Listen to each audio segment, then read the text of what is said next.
सुप्रभात बच्चों। इतिहास पाठ एक यूरोप में राष्ट्रवाद के उदय को हमने पिछले वीडियो में इस पाठ के प्रमुख व्यक्तियों के बारे में और कुछ नए शब्दों के बारे में जाना था। आज हम इस पाठ के आगे का अध्ययन करेंगे। जैसे ही आप इस पाठ को खोलते हैं तो आपको यहाँ पर एक चित्र दिखाई देता है। इस चित्र के बारे में हम जानेंगे। यह चित्र 1848 में एक फ्रांसीसी कलाकार फ्रेडरिक सारियो ने बनाया था और ये चित्र का जब उन्होंने इस तस्वीर का निर्माण किया था तो उन्होंने 4 चित्रों को लेकर इस एक तस्वीर को बनाया था। इन 4 चित्रों में कुछ चित्र तो वास्तविक थे, कुछ रियलिटी थी और कुछ जो बाकी जो चित्र थे वह फ्रेडरिक सारियो की जो थी वह एक कल्पना थी। इस चित्र में हम देखते हैं कि आपको ये सफ़ेद मूर्ति दिख रही है। तो ये जो मूर्ति है वो प्रतीक है फ्रांस की स्वतंत्रता की देवी की। मतलब जब फ्रांस के लोगों ने लड़ाई लड़ी थी, स्वतंत्रता लड़ी थी, तो उन्होंने उस स्वतंत्रता को देवी के रूप में पूजा था। यहाँ आप ऊपर देखते हैं तो यहाँ पर आपको स्वर्ग के देवता आपको दिखाई दे रहे हैं जो फ्रांस के लोग और यूरोप के अन्य राष्ट्रों के लोगों को जो है वह शक्ति प्रदान कर रहे हैं लड़ाई के लिए।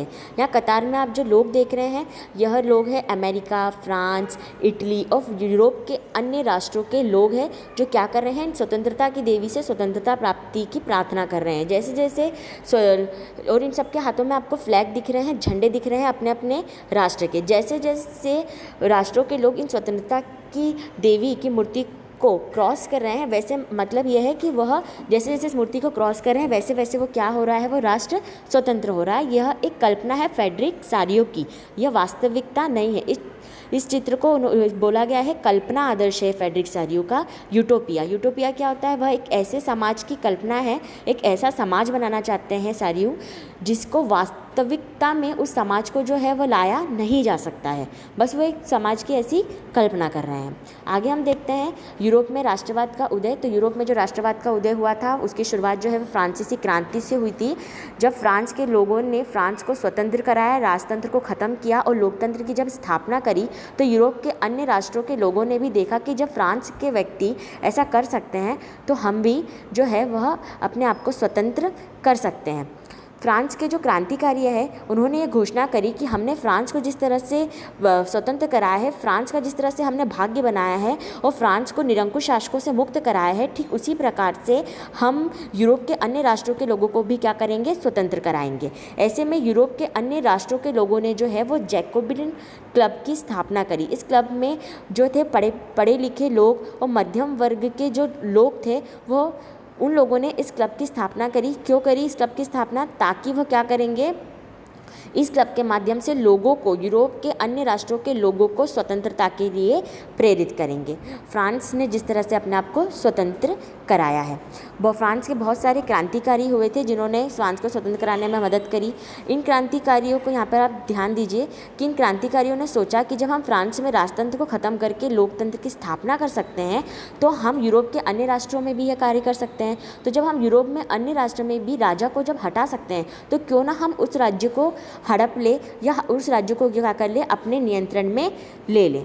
ऐसे में हम बहुत क्रांतिकारियों के नाम हमें पता है, जैसे कि नेपोलियन बोनापार्ट, रॉबेस्पियर, ये ऐसे क्रांतिकारी थे जिन्होंने फ्रांस को स्वतंत्र कराया और यूरोप के अन्य राष्ट्रों को स्वतंत्र तो कराया, साथ में उन राष्ट्रों को भी क्या कर लिया, उन्होंने हड़प लिया।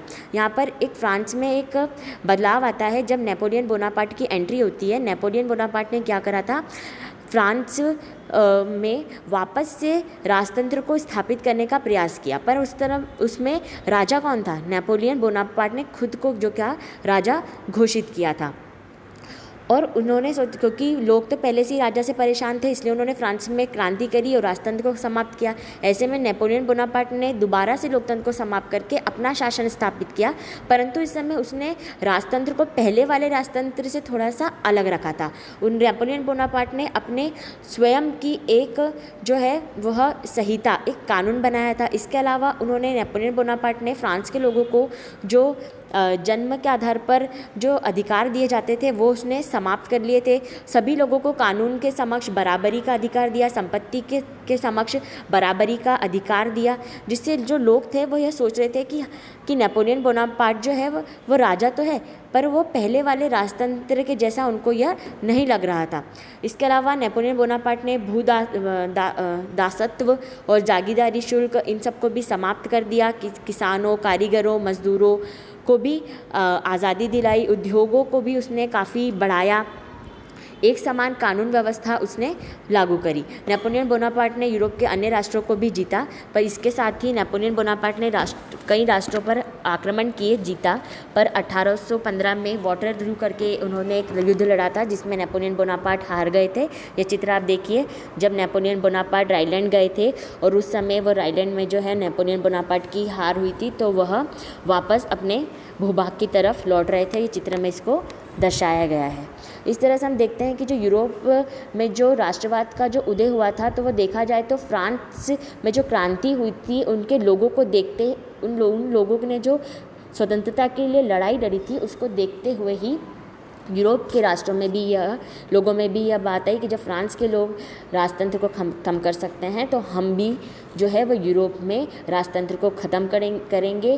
राजा का जो शोषण है, जो राजा जो अत्याचार कर रहा है, उसे हम ख़त्म करेंगे और फ्रांस के लोगों की तरह ही हम भी स्वतंत्र होंगे।